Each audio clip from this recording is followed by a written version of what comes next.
October 25th, 1994, Union, South Carolina. A young mother makes a desperate call to 911. She's hysterical, panicked, screaming that her two little boys have been kidnapped by a black man who carjacked her at a stoplight. The town mobilizes instantly. Search teams, FBI agents, national media attention. It was every parent's nightmare. At least, that's how it started. A sobbing mother, appearing on national television, begging for the safe return of her children. She was young, attractive, middle America's image of a struggling mother. And when Susan Smith cried on television, big dramatic sobs. Holding up photos of her missing boys, America felt it. But all of it, every single tear, was a lie. What the world didn't know is that Susan already knew where her children were. They were at the bottom of a lake. This is the story of a mother who drowned her own sons, then stood in front of the world and pretended to care. I'm Sidney Smith, and this is Murderous Podcast. And this week's murderess is Susan Smith. In episode 77, The Lie That Sank Everything. Union, South Carolina. Quiet, simple, unassuming. The kind of town where folks wave when they pass you on the road. And everyone knows everyone else's business, except the kind that hides behind closed doors. Now, a lot of us listening to this podcast may not know about that life or that type of life.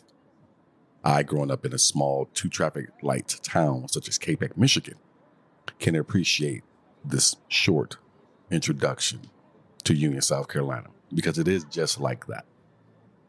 There's a great love for growing up in that type of thing. But the one thing you always talk about is everyone knows everyone's business. That's a thing you're always consumed by when you're growing up there and you can't wait to get the hell out of there. Now, Susan Smith was born here in 1971. And on the surface, her life looked average. Small town, Southern, picture book normal. But that picture was torn early. When she was 6 years old, her father died by suicide. Not long after, her mother remarried a man named Beverly Russell. He was a respected member of the Christian Coalition, church-going, clean-cut, trusted. And he molested Susan. Now think about that. A child losing her father, then being abused by the man who steps into his place. That's not just trauma. That's a blueprint for emotional collapse. And it followed her into everything. In school, Susan was the type of girl who could charm a room but crack in private. She wore the smile well. She dated, joined clubs. She even worked part-time at a grocery store. But under that performative normalcy, she was a live wire. She attempted suicide multiple times before she even graduated high school. And people knew, at least parts of it. But no one stepped in. No one stopped the spiral. She had learned to suffer beautifully. And that's a dangerous skill for a woman. And I would say for anyone. But for this story, a dangerous skill for a woman who would later manipulate an entire nation. She married David Smith in her early 20s. He was sweet, steady, the type of guy who worked hard and meant well. But that's not what Susan wanted. And I mean, look, this is the part where I have to say something not as a narrator, but as a human. Some people chase stability. Some people run from it. Susan was a runner. And that's true for a lot of us. I might even throw myself into that. I think a lot of times when you are growing up in not the best situation, obviously you're going to take what you've been taught. And hopefully if someone's able to step in or see something in you or you're able to find some example, you turn from a person who runs into someone who seeks something stable. She had 2 children in less than 3 years, Michael and Alex. Beautiful boys, the kind of children that light up a room. And from every outside account, Susan loved them.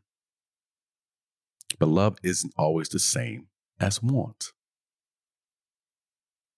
And that's true. It's not. I mean, I think you have to eventually grow up to understand the difference and which one is more important. Her marriage to David was strained from the beginning.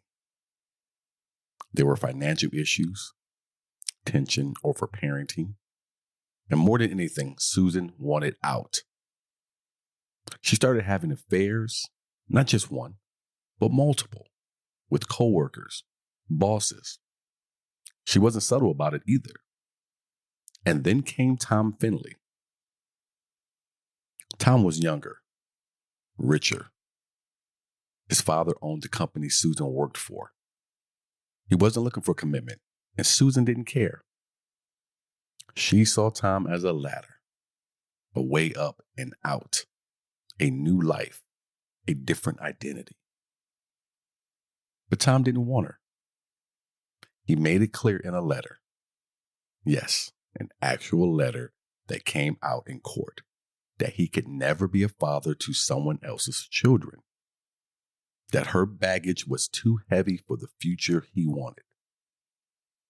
And that broke something in her. Have you ever seen someone unravel quietly?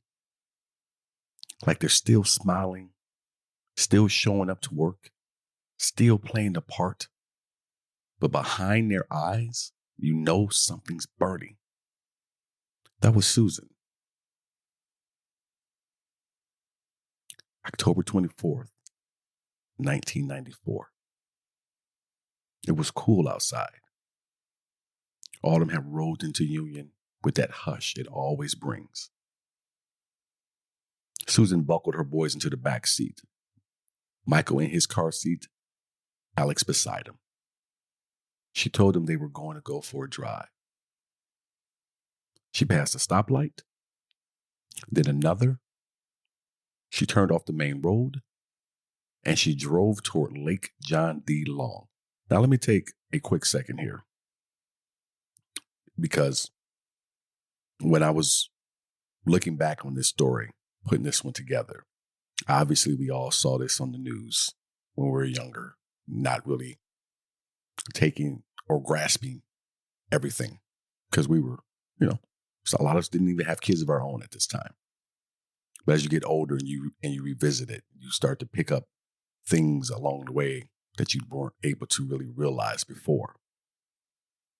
And one of the things with this one, and as I read here, is just the drive. Now, I don't know how long this drive is, but I will ask, how long does a drive need to be when you're getting ready to commit an act like this, where you don't decide not to do what she ended up doing?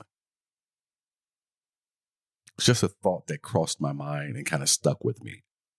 How long or how short does a drive have to be before you say, you know what? I can't do this, not to my own kids.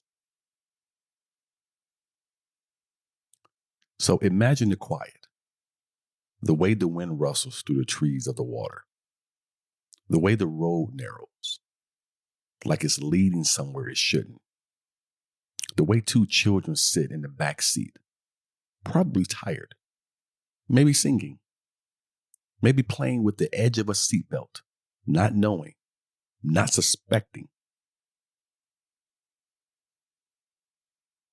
Susan put the car in neutral.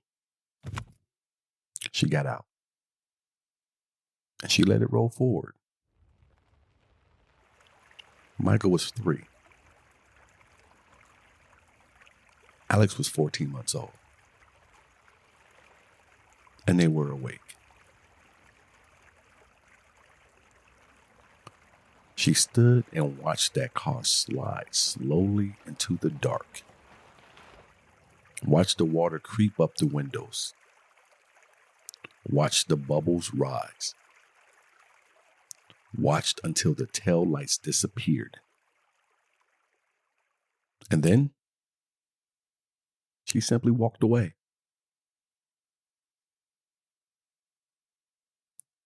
She made it to a stranger's house and banged on their door, breathless.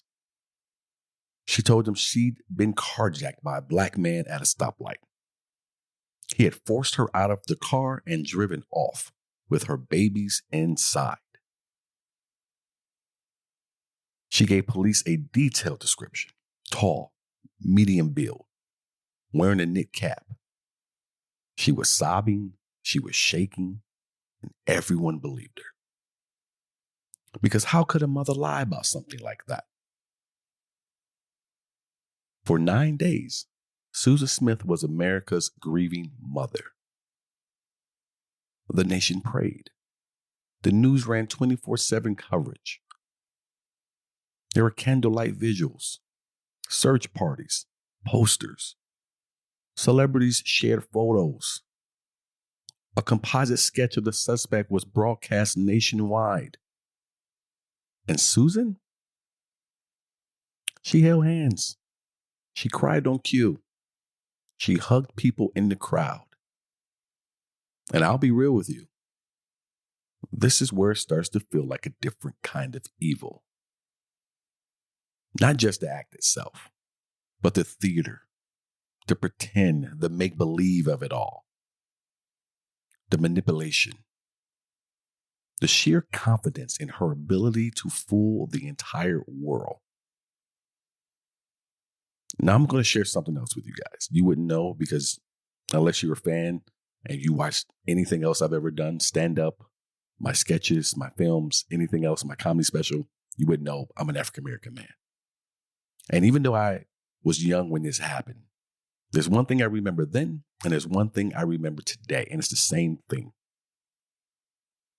That Black people, African-American people were so upset with this story and with how easy it was for her to just point at a make-believe African-American male and that all of this came from it. But the cracks were showing. Her story changed in small ways. Her affect was off.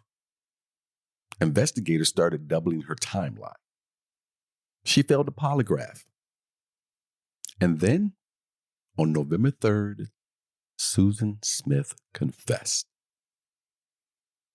She told the police what she had done, led them to the lake, and divers recovered the car from 18 feet of water, with Michael and Alex still strapped in.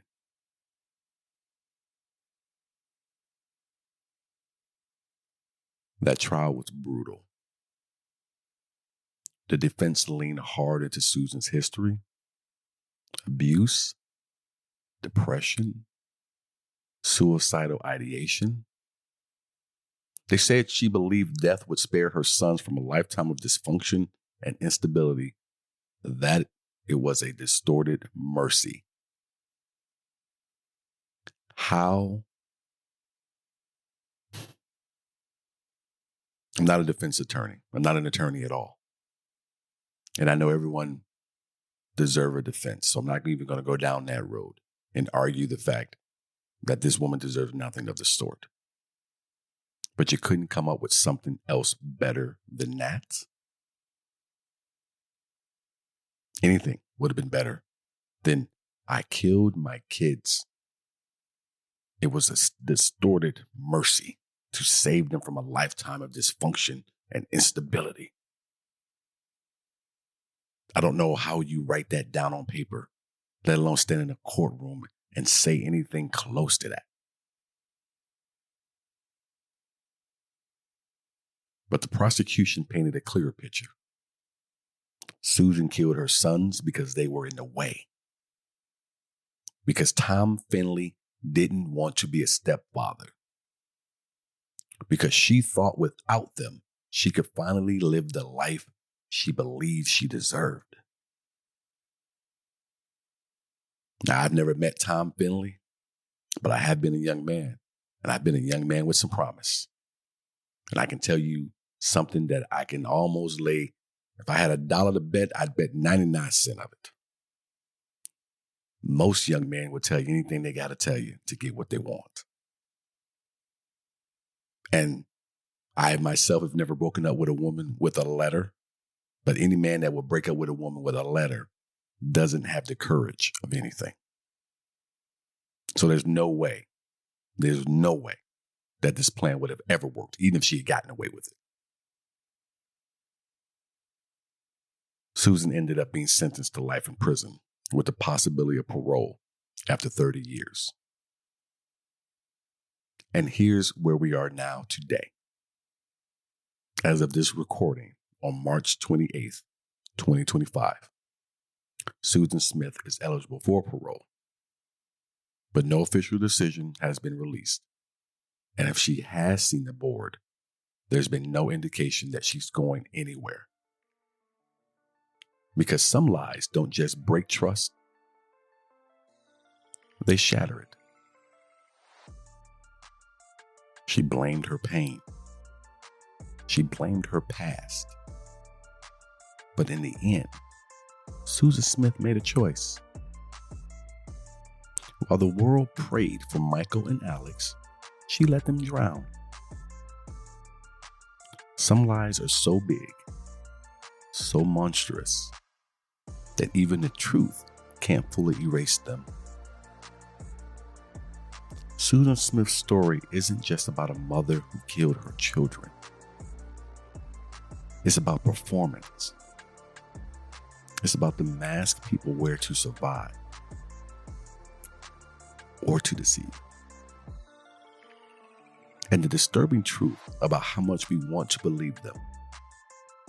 Because sometimes the lie feels safer than what's real. She manipulated an entire country. And for a little while, we all believed her.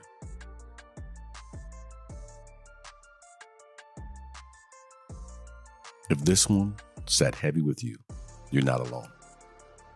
Susan Smith didn't just commit murder. She made the world believe she was the victim. So tell me, did you ever believe her? Do you think she was mentally unraveling? Or was she always in control? I want to hear your verdict. DM me, drop a voice note, or tag me in your thoughts. You already know. You are my co-host out there. And I'll be reading some of your takes on the next episode of Murderous Podcast.